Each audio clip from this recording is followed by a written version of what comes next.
Hey everybody, welcome to the Conscious Love Show. Whether you are single, you are in a relationship, or you're healing a broken heart, this show is here to inspire you, to remind you how beautiful, lovable, and amazing you truly are, and to give you the practical tools and insights to navigate from wherever you are right now to the loving relationship that you so deeply want to have.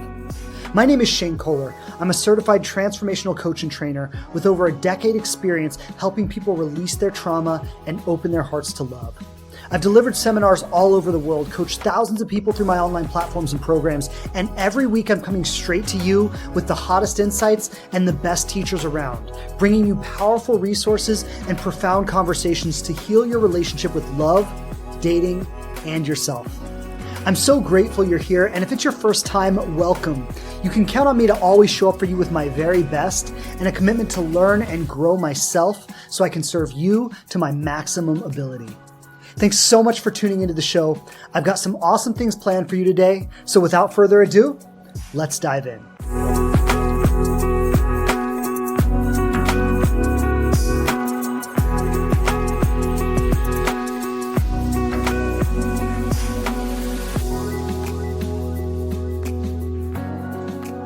All right. Hello again, everybody. Hello and welcome back to the Conscious Love Show podcast. Shane Kohler on with you today. As always, pleasure to be here. Looking forward to diving back in with you. Today, I want to touch on a principle that is underlying all of my work. And it's not something I necessarily speak about in the way I'm going to speak about it today very often. But it is a core principle that underlies all the work that I do with women. It's a core principle that shapes my content. It's a core principle that shapes the work with my clients. And really, even if you listen to the podcast, you'll find this principle underlying almost every single episode that I do, but I never speak about it this directly. And today I want to really name it directly, and I want to talk about the power that women hold in this world, and specifically the power that women hold over men. And I want to name today that women have the power to shape societies. They have the power to shape culture. They have the power to shape men. And we often don't think about it this way or see it this way because when we look at history, every major society in the entire world, as far back as human history goes, has suppressed their women. And this has led us to a kind of assumption that women are weaker. But I'd like to propose in today's episode that maybe women weren't suppressed because they're weaker. Maybe women were suppressed because they were so powerful that men felt vulnerable in relationship to that power, and men had to contain it. And men, being physically stronger, were able to, in many ways, force that containment. And so women have been kept in a certain place in society. Not allowed to lead, not allowed to be in positions of power. She had to stand behind her husband. She had to ask her husband for permission. She was treated as property. She was sold in dowries and things like that. And her family determined who her husband would be and all these kinds of things. And all of these systems were actually structures that were built to contain feminine power and keep it in its place. Because the raw, unrestricted agency that she has would literally threaten the entire structure of the masculine systems. And there's a macro conversation. We can look at how this plays out in societies at large and how this plays out in the world.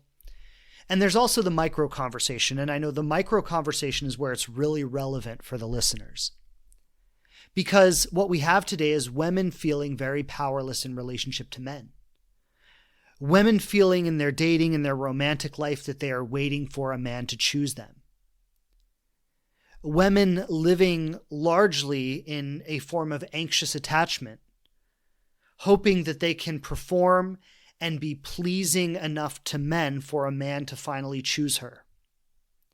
And this idea that if she's chosen by the right man, that she will finally matter, that she will finally belong, that it will somehow resolve her existential crisis of meaning and value in the world. And what I want to propose in today's episode is that women actually have the power to shape the dating culture. Women have the power to shape men. And what we're stepping into in Western societies, and please hear me out, I'm not saying this is perfect, right? So we have a long way to go in terms of equality for women and everybody, right? Different races and minority groups. Like, we have a long way to go in terms of equality for everybody. And at the same time, what we have in the Western world today is women having more agency than they've ever had in maybe any society in history. We are seeing the restrictions that have been placed on women largely falling away. It doesn't mean there's no prejudice. It doesn't mean it doesn't exist at all. But women have agency and freedom and rights that historically men have only had. And so largely the structural suppression of women has been removed. And yet women are still operating inside of a mental and emotional system where they feel inferior to men. Because this is generational. This has been passed down from grandmothers to mothers it's been passed down through the lineage. And our societies have been shaped around the idea of masculine dominance. And so what we have is, even though women technically have equal rights in many ways, there's still a collective wound in the feminine where she feels that she has to decenter herself, that her needs cannot be a priority, that she needs to keep herself secondary to a man's needs, that she needs to not take up too much space, not be too demanding, not be too loud, not assert too much of her power. That if she brings too much of herself to the table, she's inherently going to push men away or be devalued by men. And I want to speak to the reality of that because, look, we've all inherited this, both men and women. We've all inherited this kind of patriarchal structure. And there are a lot of men who are still living inside the structure that they inherited, the same way there are a lot of women still living inside the structure they inherited. And a man still living inside of that structure, when he meets a woman who is embodied in her power, he's going to feel threatened by it. He's probably going to attack her. He's probably going to try to make her small. You know, it's interesting, and I'll speak on this for a moment, the way President Trump speaks to female reporters when they start asking him difficult questions. And I remember one in particular, and you've probably seen this clip. It went viral on social media, but this female reporter who's challenging Trump with difficult questions, and he turns around and says, "You know what? You don't smile very often." And he starts criticizing her as a woman, attacking her femininity, rather than confronting the difficulty of the questions that she's asking. And whether you like Trump or you don't, I don't really care about that. But what I want to point out here is that this is a man who is deeply steeped in traditional patriarchal structure. He just is. That's not, you can't really argue against that. It comes out of every word of his mouth, right? So when a man who is steeped in that structure is met with a woman who is embodied in her power and who is challenging him, he doesn't respond to her challenge. He attacks her femininity. And I know a lot of the women who are listening to this right now, you've experienced this in your own lives when you try to be powerful with men, maybe in your career, maybe in your romantic relationships. And men try to put you back in your place. Who are you as a woman to be talking to me like this? And I want to acknowledge the reality of that, because that does exist in our culture. But I also want to point to something that is deeper underneath that. Those men are also the men most threatened by a woman's power. I want to touch a little bit in today's episode on the manosphere movement. And I'll get to that a little later on. But what's really interesting in the manosphere movement and variations of it, and I think that's a very radical, extreme version of it, but what the manosphere is, and there's this documentary that just came out on Netflix with Louise Theroux, and it's great that it's shining a light on this weird cultural phenomenon of the manosphere. But what's happening in the manosphere movement is there's this, like what I wanted to say is these ideas are not new, right? Like, I mean, the ideas I got from my dad growing up and all the men around me, like these are typical misogynistic ideas that men have held forever, right? These are not new ideologies that are coming forward. But what's happening in the manosphere movement is they are taken to the extreme, they are radicalized, and they've almost formed into a kind of religion that young men are being indoctrinated into. But I'll talk about the manosphere a little bit later. But what I wanted to say here is that so much of that is wrapped around rigid gender roles that say a woman should not work. She should not have a social life. She should not have a life outside of the home. She should be in the home. She should be cooking. She should be cleaning. She should be taking care of children. And she should defer to her man for all important decisions. And it's so funny to me that these men claim to be alphas when you're so threatened by a woman's power. Like, how is that alpha? You're not even man enough to let your woman be a full woman. What kind of man are you? Like that's what I think. And I'm like, so you need to keep her in the house. You need to keep her subservient. She can't have any personal success. She can't have any personal agency. She can't have friends of her own or a social life of her own. And you need to keep her that small and that controlled in order to feel like a man. You see, that is not masculine power. That is masculine weakness that's masquerading as power. And the reason throughout history that men have had to keep women small is because strong women threaten them. And what I really want to get at in today's episode is because this is the structure of the system that has been historically, it's the way it's been forever. And women have been conditioned into the system the same way that men have. And I think what we are really running into in today's world is that women are trying to find love and belonging by operating within that system. If I can just be a good enough woman, if I can just be pleasing enough, if I can center his needs, if I can accommodate for him enough, I'll be good enough to be loved. And I think what we are running into is the reality that always fails women. There is no possible way for a woman to operate inside of this system and thrive. And that's a really difficult position for a woman to be in. Because the only way for her to truly thrive is to claim all of her agency, all of her power, all of her strength. And when she does that, she is going to threaten a lot of the men around her. And they're going to protest. Just like President Trump. Oh, you don't smile enough. And she's going to be subjected to that. And that's hard. Like, I mean, I don't know what it's like to be a woman. I've never been one. I can only imagine. But I know that it's got to be so difficult for you to claim your power, knowing that much of the world is going to hate you for it when you do. That's got to be so difficult.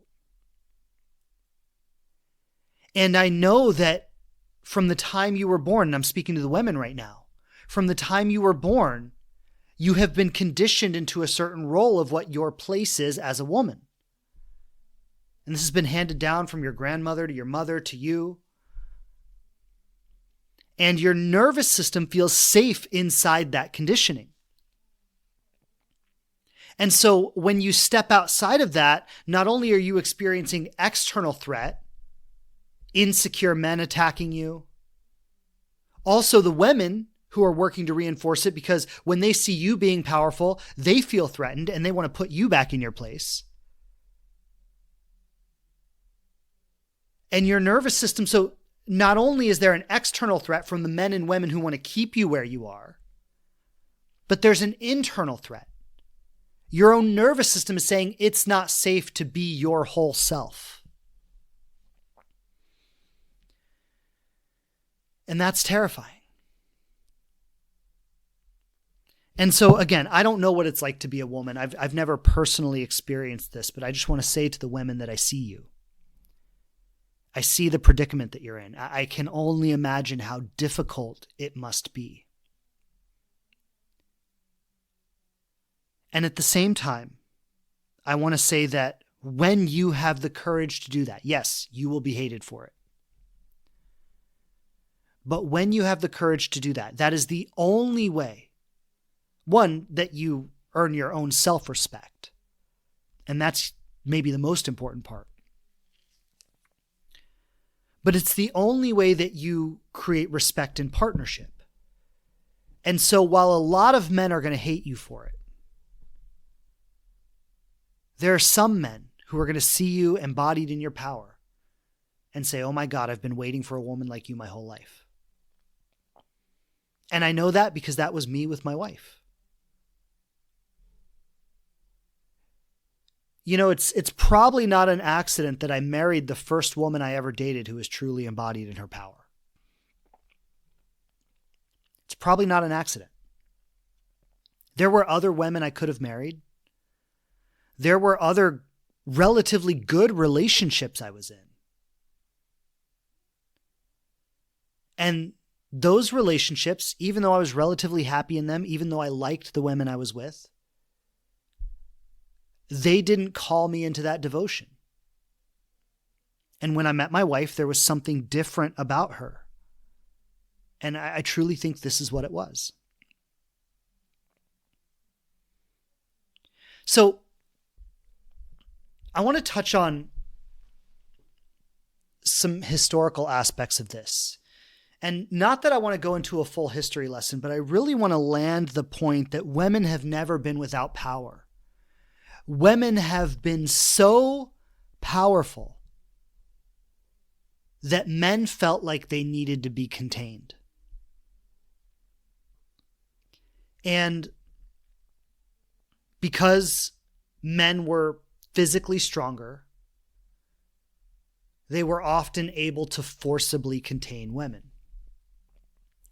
And I want to say it's not a conspiracy where, all the men in the world sat down and said, how are we going to keep women in their place?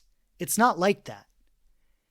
It's like a foundational motivation in the masculine nervous system that feels exposed and threatened by a woman who has full agency. And there's almost an automatic response to that says, I want to limit this because this scares me. And when you put that automatic response inside of political and societal structures that are dominated by men, that men have claimed through brute strength and force, it creates a systematic suppression of women. And I find it interesting that this has happened in every major society throughout history. Like, if it wasn't foundational to how men feel in relationship to women, you would think that there would be at least one society that would have been different, but they've all been that way. It's only in the Western world, in our modern societies, where we have opened up a conversation about human rights and equality for all people, that is beginning to change. But left to our instinctual responses, this is what happens time and time again among every society in the entire history of humanity. And that tells me that there is something in feminine agency that fundamentally threatens the masculine nervous system. And let's look at what that is, because when we really look at what that is, ladies, you're going to see how much power you really have.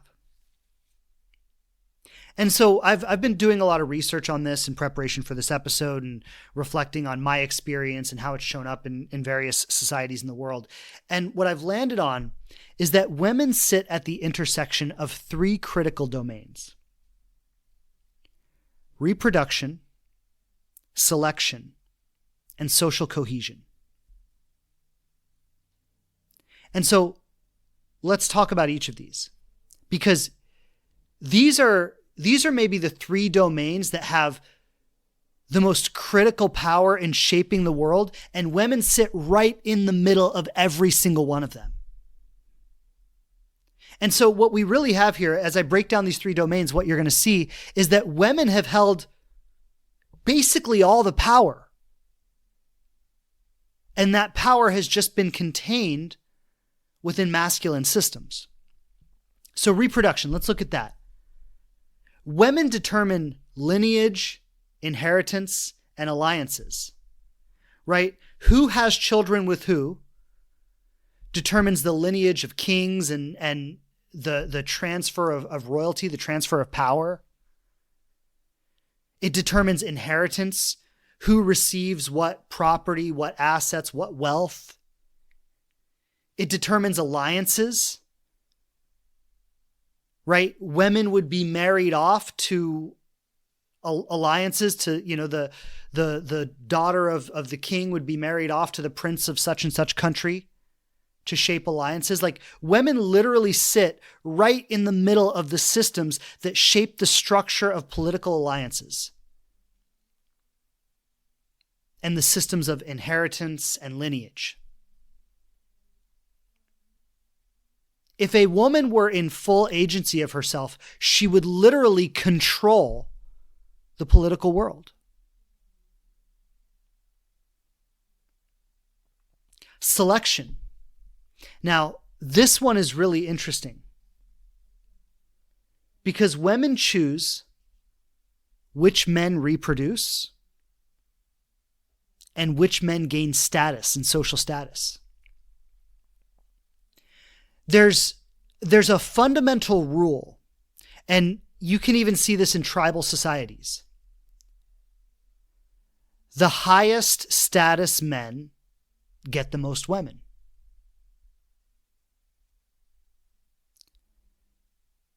Now, there's a disempowered version of this where the feminine is kind of unconsciously attracted to a man of high status. And there are evolutionary reasons for that. And, we could say in a tribal society, a woman might be drawn to the man who could offer the most security. He had the most physical strength. He had the most reproductive success, right? Like we could say that there are biological and kind of tribal aspects that shape that. But if you reverse that, if a woman claims agency over that, she literally determines a man's status when she chooses him. There's a phenomenon that's happening right now where if you look at the data from dating apps, I know I've talked about this in recent podcast episodes, but if you look at the data from dating apps, 10% of the men on dating apps get all the attention from women. It's like 90% of the women on dating apps are choosing the same 10% of men. And these men are walking around with a huge inflated ego because they can have sex with a different woman every night of the week. They can get on a dating app and get a date in the moment. They have like unlimited access to hundreds of women who are just waiting for dates with them. And we think, well, this man has the power. He's the high value man that all the women want. And sure, that's true. We could also say those women are giving him that power through their choice. Their desire for him creates his status. In an environment where this isn't controlled the way it has been throughout history, where a woman's family would choose her husband for her, but in in situations where this isn't controlled, when a woman has her full choice, she chooses if a man gets to reproduce or not. She literally chooses if his lineage will move on. Like, there's maybe nothing more powerful than that. And so through a woman's selection, she gets to choose which men get to reproduce and what a man's status in the world is. That is real, visceral power. Social cohesion. So when a woman has free relational and sexual autonomy, she can create conflict between men. She can destabilize alliances. She could potentially seduce the leaders of the world and be calling the shots from behind the scenes. Like, there is real power here. As I was researching this, I was thinking about the story of Helen of Troy. For anyone who doesn't know the Iliad, it's the story of the Trojan War. And this is a myth, it's not true, but the myth is an archetypal representation of something that has been observed in the world. And basically the whole premise of the Iliad is that Helen of Troy, who was considered to be the most beautiful woman in the world, she had an affair with someone on the opposing side. And she started a 10 years long war. And I shouldn't say she started it. The men started it based on her sexual and relational choices. Now, again, this is a myth. It's an archetype. It's not a historical fact. But our myths don't come from nowhere. Our myths and the archetypes in the stories that we tell are derived from the patterns that we observe in real life. And what this myth is really about is that entire cultures will shape themselves around women the moment a woman assumes full agency of herself. The moment she claims her sexual and relational freedom.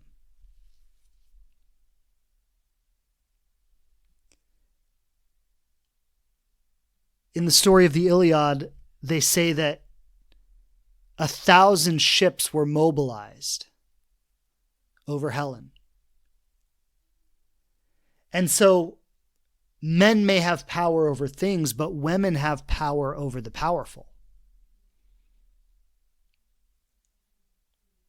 The entire civilization's military was a reaction to one woman's romantic autonomy.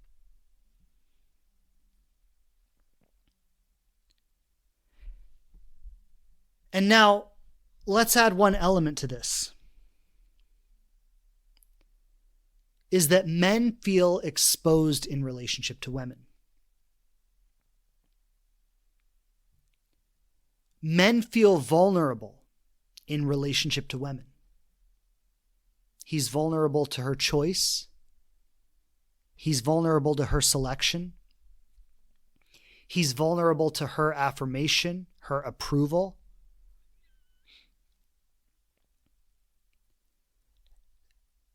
The way a man participates with women literally shape his identity as a man. Or I should say, maybe not the way he participates with women, but the way women participate with him. It's a more accurate way to say it.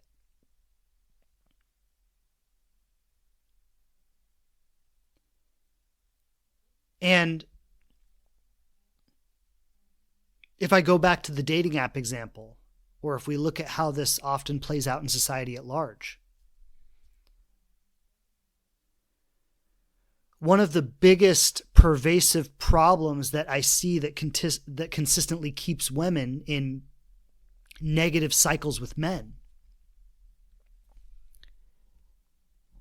is that she gives him the validation he's seeking from her without calling anything forward from him first. And so there's a reversal here where she has the power over him. But when she validates him too easily, she relinquishes her power. And now he has power over her. And what we're moving away from in the Western world today, as we move more towards equality and more towards feminine autonomy, is that we're moving from men holding systemic power over women to men holding relational power over women. Historically, when men held the systemic power, there wasn't a lot that women could do about it. But when it comes to balancing relational power, there's a lot that women can do. And the biggest obstacle is the identity that she carries within herself that still makes her believe that she has to perform and bend herself for a man's approval.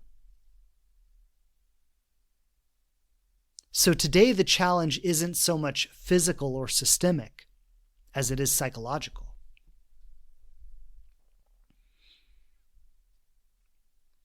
And so what I'm getting at here is this systemic suppression of women throughout history has created a belief where she feels, I don't exist for myself.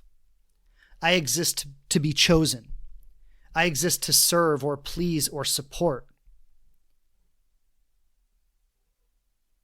And so even when a woman has external freedom, internally she has hesitation, self-doubt, waiting for a man's approval or waiting for a man to choose her, or an over-accommodation, a performance to try to earn a man's approval. She has the freedom, but not the confidence to fully exercise that freedom. And this is why when we often talk about relational patterns, we often talk about men being avoidant and women being anxious. And the anxious is the more helpless side of the spectrum. And the reason so many women fall on that side, and it's not universal, there are definitely avoidant women, but the reason so many women at scale fall onto the anxious side is because that aligns perfectly with the way that women have been conditioned to view themselves. Same reason that men fall on the avoidant side. Men have been conditioned to be emotionally limited, to be stoic, to be unavailable to a degree. And women have been conditioned to perform and please for the approval of men. And at scale, this shapes large trends in our attachment styles.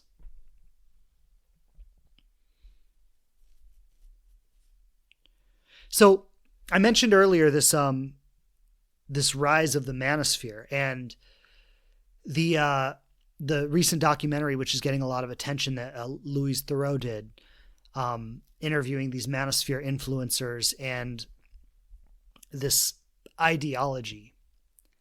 And there's something I want to touch on here that I find really interesting, that I don't really think the documentary covered, and it's not something I see a lot of the people talking about it covering. But the entire manosphere is sustained by women's participation in it. And I'm not saying it's women's fault. I'm not blaming women for it. It's definitely not women's fault. But it is sustained by their participation in it.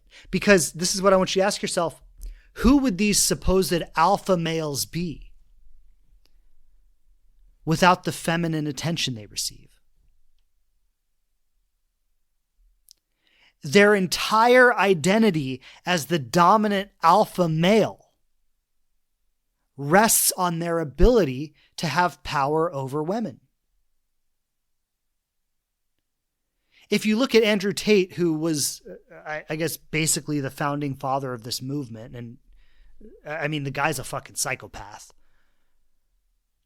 But if you look at him and his rhetoric, yes, there's a lot about be big, be strong, make money, have influence. There's a lot about that, but his messaging underneath it, so much of it is dominate women. Exert your power over women. Have sexual conquest with women. And he himself has like a legion of women who pander to him. And I get that it stems from large patterns of cultural conditioning and large histories of relational wounding, and like, God bless the women who find themselves in position with a man like that. Like, I can't imagine any worse thing for a woman. But it blows my mind that a woman would ever allow herself to be in relationship with someone like that. And that she doesn't see that his whole identity as this strong, dominant man stems from her willingness to elevate him. And if you watch this documentary, you see these men all have women like that around them. Women who are married to these men and are actively co-signing their extramarital affairs. One woman I saw said, well, every woman wants to feel like her man is wanted by other women. And there may be some validity to that. Like, I think that's true for men too. I think we all like the idea that our partner is someone who is attractive to other people. But there's the foundational premise that I want to be with an attractive and desirable person. And then there's the extreme of I'm not going to require any personal respect in our partnership.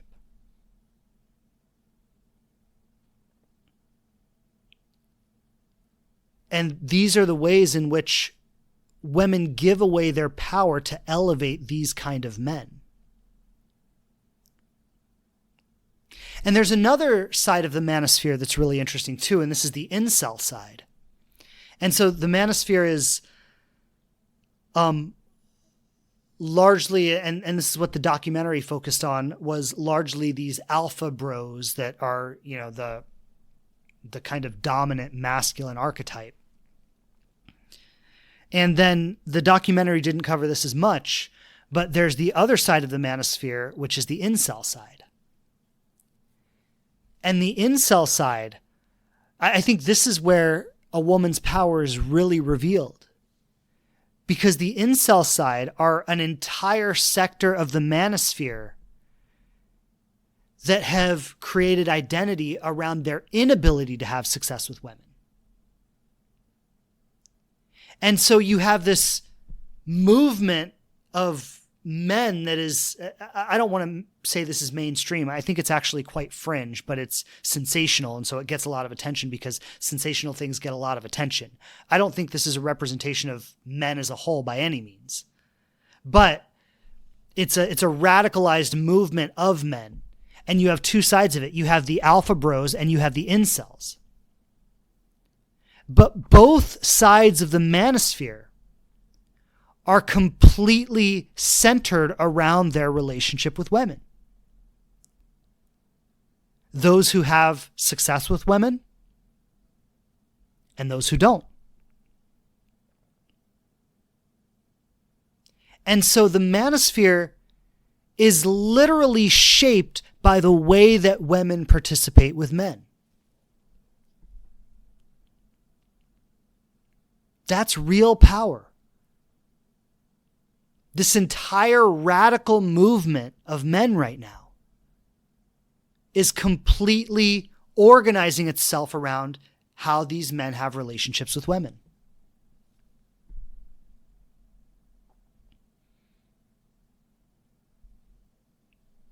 And so I've been talking about kind of the broad historical, global, societal influences of this because I really wanted to map cleanly how potent and pervasive feminine power is, how it's always been around, how there has never been a time when this didn't exist, and how men are so threatened by it that they try to control it, contain it, and literally organize their identity around it.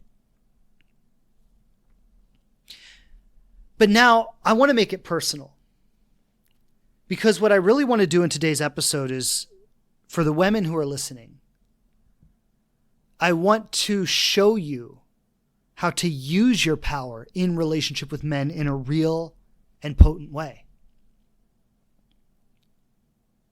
And I want to say this too, and this might be controversial, but I'm going to say it. You doing this is what is going to heal the wounded masculine in the world. And a lot of women will say, it's not my job to heal wounded men. And I get it, and you're right, it's not. But let me frame it like this. You might say it's not my job to heal wounded men, and I agree.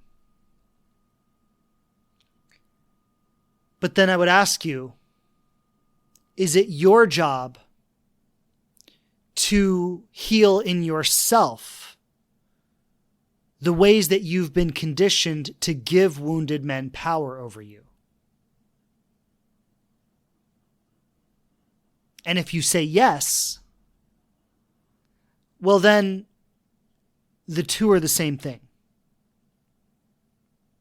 Because when women heal the parts of themselves that have been conditioned to support the wounded masculine and allow the wounded masculine to thrive in this world, she is healing that energy. She is healing that trend and that pattern. And I get a lot of criticism because I work with women and I speak to women and my content online speaks to women. And I get a lot of criticism because women will often say to me, why aren't you working with men? They're the ones who really need the help. And that's a valid criticism. And I've thought a lot about it over time. And the conclusion I've come to is that I speak to women because that's who resonates with my message. I mean, I don't, if men resonated with it, I'd be speaking to them. But more and more over the years, women have resonated with it. So that's who I speak to. But that doesn't mean I'm not working with men. Because what I'm actively doing with this work is I'm supporting women to create the conditions, the social conditions that force men to evolve. Because if I haven't made this clear already in today's episode, let me clarify it now. Male identity is shaped by the ways in which he has access to women.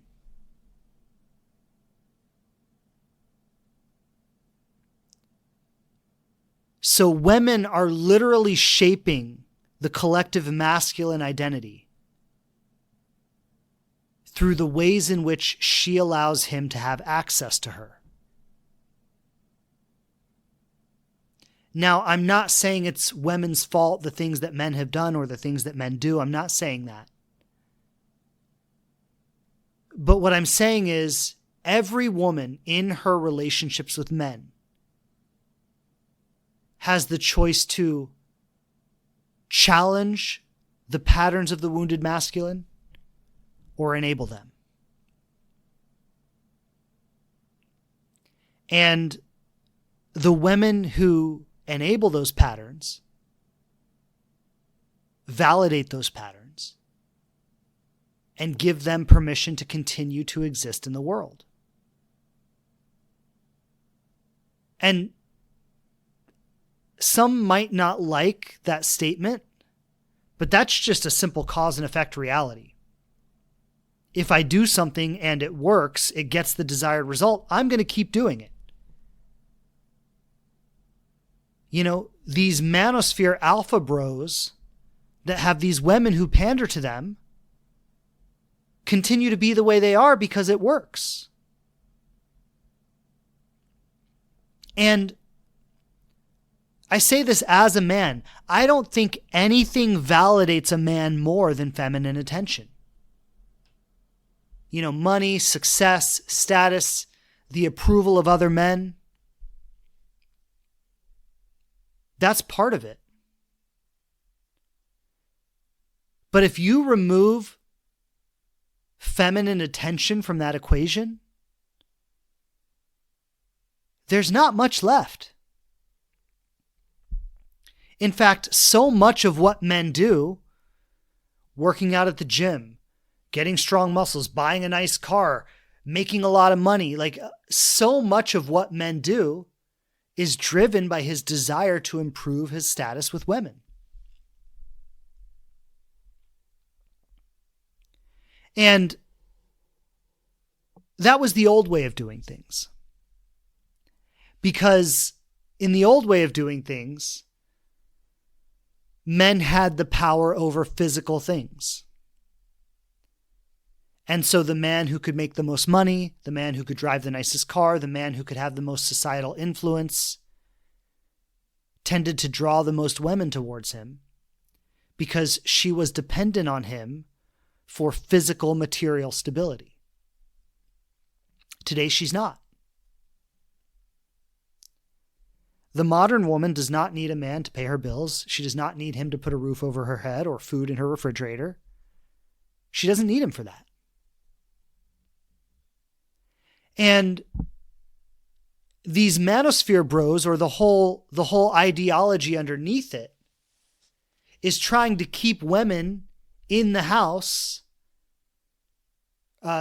trying to deprive them of their agency, trying to keep them dependent on men. Because if men can keep women in that position, men don't have to evolve.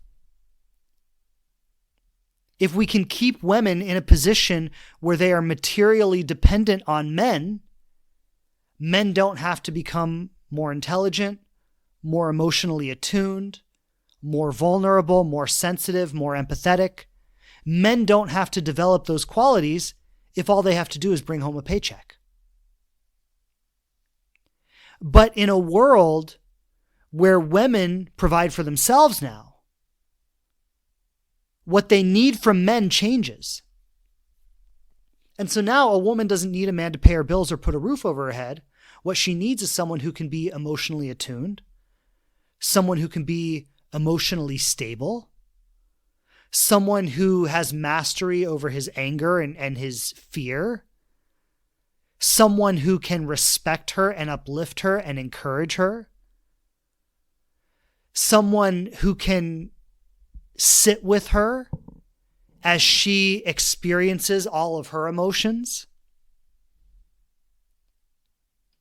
someone who can not create a safe physical space necessarily, although he definitely helps to do that, but create a safe emotional space.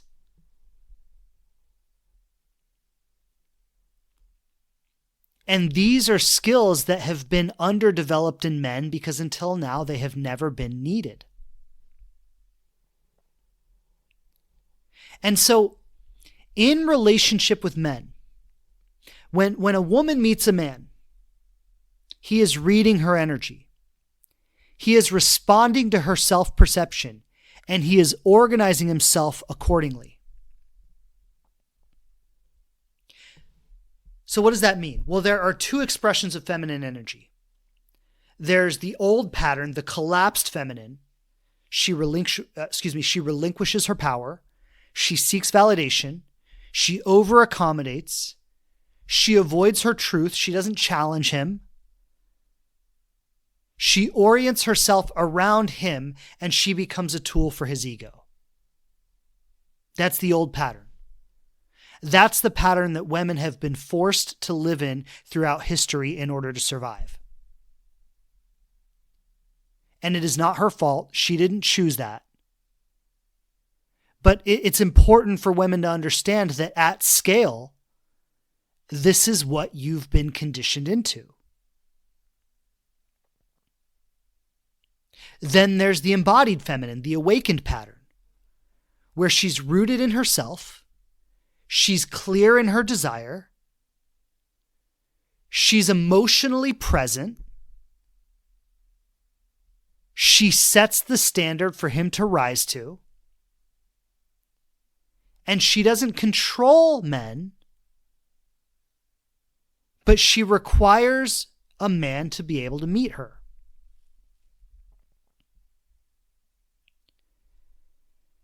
And if we bring it back to like dating and romantic relationships,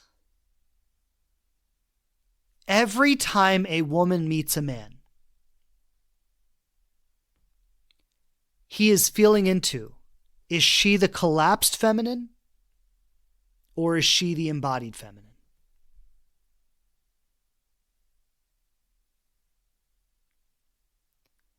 And he is responding to her accordingly. Now, we could say there are two types of men, and maybe there's, similar to what I just said about women, there's the old pattern and the awakened pattern. Well, men have the same. There's the old masculine pattern and the awakened masculine pattern. And when a woman meets a man who is living in the old pattern of masculine dominance, feminine subordinance, he needs a woman who's going to accommodate to him and pander to him and diminish herself to center his needs and his desires. When a woman meets a man who is living in that old pattern, if she puts herself inside of that pattern, so if she collapses into the old pattern herself, she might sustain a partnership with him.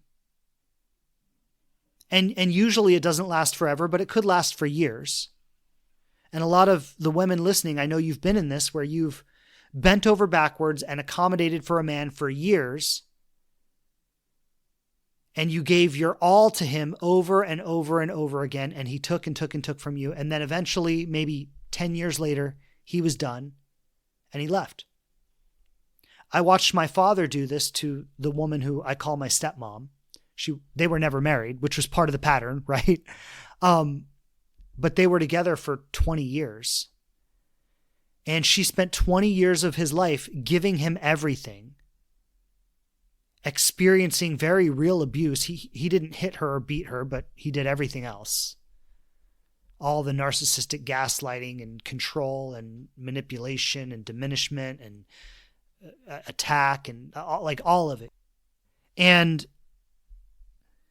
after 20 years of being together, he ran off with another woman.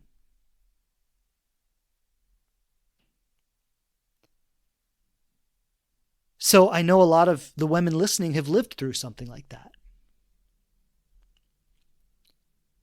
And these were two people who were living in the old pattern of masculine dominance, feminine subordinance. She latched onto him for structure and stability in her life because she didn't have that on her own. And he kept her for as long as it was comfortable. And when he felt like he had a better option, he moved on.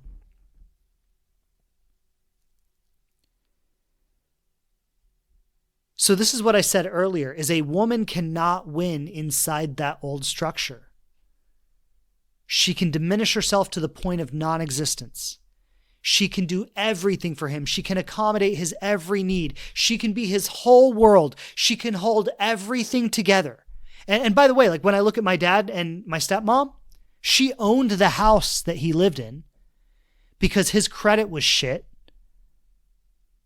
Right? Like she was literally the foundation of his entire life for 20 years. And when he was done with her, he threw her away because he never really respected her. He always saw her as a woman who was below him. A woman cannot win inside that pattern. If you collapse into the old, wounded feminine pattern, you will always position yourself as secondary to a man, never equal. Now,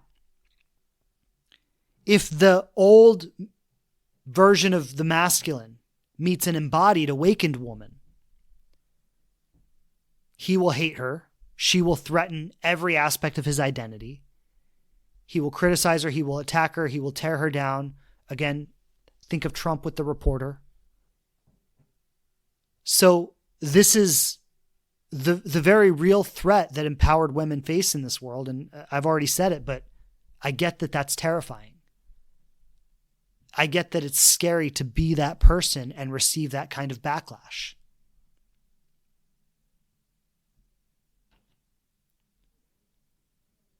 But when the awakened woman meets an awakened man, and I know a lot of women say these men don't exist, or where are they, or they're like a needle in a haystack, but they're out there. They really, really are. And when she meets that man, he's going to say, oh my God, you're exactly what I've been looking for my entire life. And she's going to call forth his devotion. But there's a third type of man. And I think this is where we've got to bring a little nuance to it, because yes, there's the old version and the new version. There's also the man who's somewhere in the middle. He has a general respect for women. He's not a misogynist, but he's also picked up a lot of these limiting masculine ideas over the years. He's not really clear on exactly what he's looking for in a woman. And I would say maybe this is even the majority of men, honestly, because most men are not far to one extreme or the other. Most men are somewhere in the middle. And when this man meets a woman who is embodied in her power, she calls him into a higher version of himself. And this is the power that I think a lot of women don't realize that they really have, is when a man who was somewhere in the middle meets her, she gives him direction. She helps him see the man that he wants to be.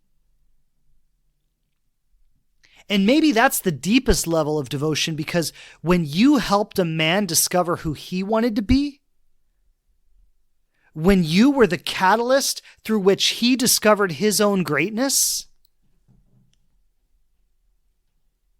that might be the highest form of devotion that a man ever experiences.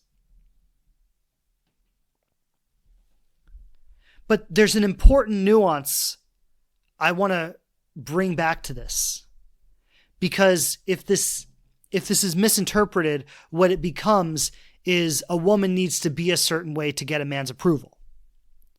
And now we're back into the old story.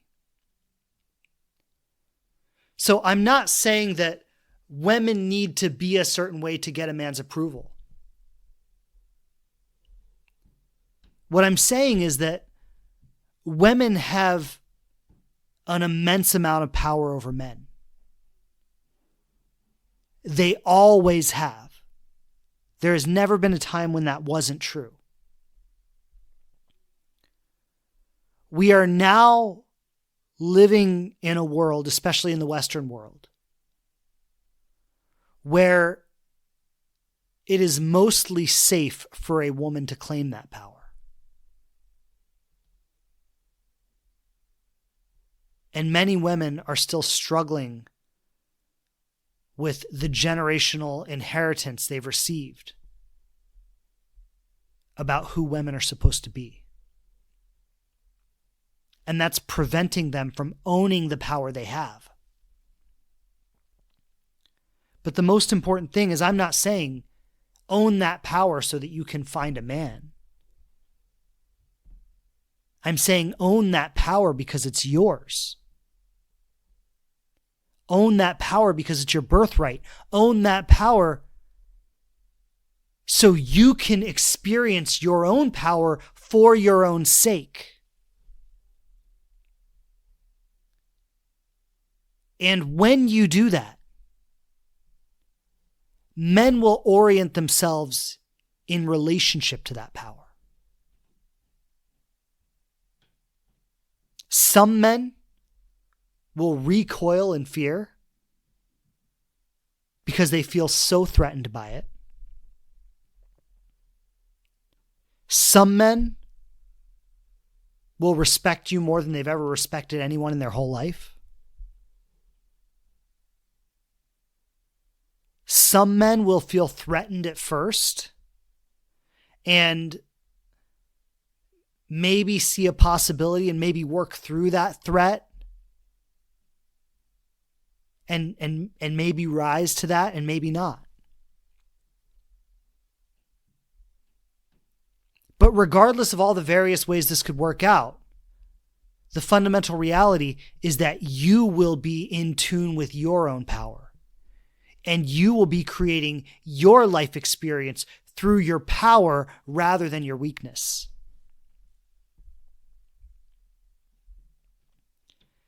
And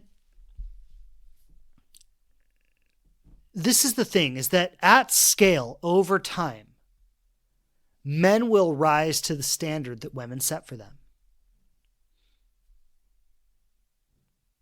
I've already mapped this out. Even when we look at the manosphere, the most radical, extreme version of toxic masculinity, it still orients itself around feminine attention. That is foundational to the masculine psyche. A man literally cannot reproduce. He cannot pass on his lineage unless he's chosen by a woman, unless she gives him access to her. And we could say that's maybe the core masculine drive, is to spread his seed from a biological standpoint. That is the core masculine drive. And him fulfilling his core drive depends on a woman giving him access to her. So at scale, over time, men will always rise to the standard that women set for them.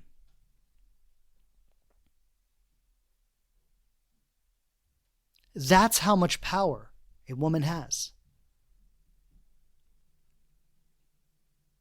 And if we make this really simple, what's the practical takeaway that every woman listening to this can use? Know what you want from men. Know what you need from them. Know how you want to be treated. Know the kind of commitment that you're asking for. Be clear about what these standards are. Communicate them. Ask for them. Create boundaries that keep you safe and keep your autonomy intact. And only give men access to you when they rise to the standards that you set. And don't do it as a manipulation because you think this is what's going to get a man to like me. Do it so that you're being true to yourself.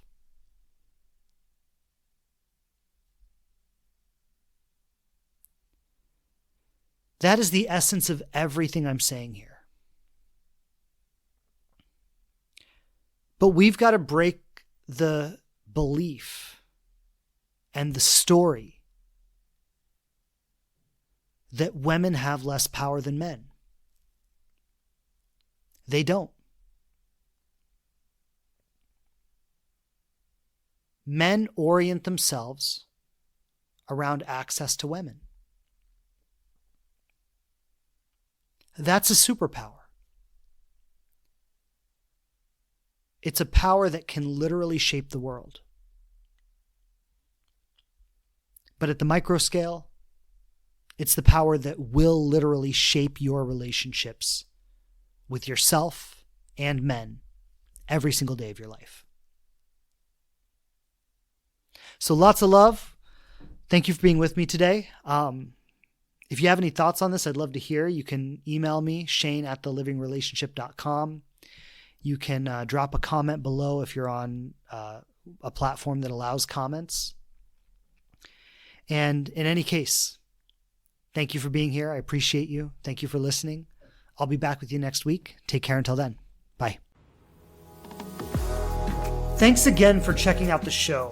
Please subscribe on whatever platform you listen to podcasts on the most. And I would love it so much if you leave a review and tell people what you think of us.